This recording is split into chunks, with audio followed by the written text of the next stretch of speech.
అది 2011 world cup final. Main wickets అన్ని down అనుకుంటూ ఇక భారత్ ఎలా గెలుస్తుందని అందరూ ఎదురు చూస్తున్నారు. అప్పుడు వచ్చాడు మన ధోని. అందరూ కంగారు పడుతుంటే ధోని మాత్రం తొందర లేదు, భయం లేదు. వచ్చిన ప్రతి బాల్ని ప్రశాంతంగా ఫోకస్తో నిలకడగా ఆడి 91 రన్స్ స్కోర్ చేశాడు. కప్పు కొట్టడమే కాకుండా మ్యాన్ ఆఫ్ ద మ్యాచ్గా నిలిచాడు. ధోని చూపించిన ఈ బిహేవియర్ని శ్రీకృష్ణుడు భగవద్గీతలో స్థితప్రజ్ఞత అని అన్నాడు. గెలుస్తామా ఓడిపోతామా, సంతోషమైన బాధైనా, పొగడ్తలైనా నిందలైనా ఏవి పట్టించుకోకుండా ఒకేలా ఉండేవాడిని స్థితప్రజ్ఞుడు అంటారు. భయం, కోపం, ఆవేశం ఇవేవి లేకుండా ఉంటే స్థిరమైన తెలివి ఉన్నట్టు లెక్క.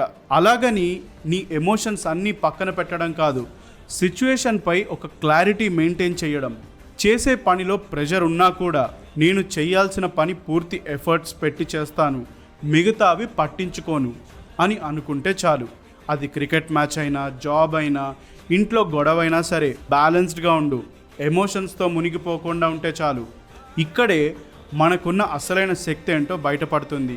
మరి ఎప్పుడైనా ఇలా ట్రై చేసావా? లేదంటే ట్రై చేయాలనుకుంటున్నావా? వెంటనే కామెంట్ చేసి చెప్పు.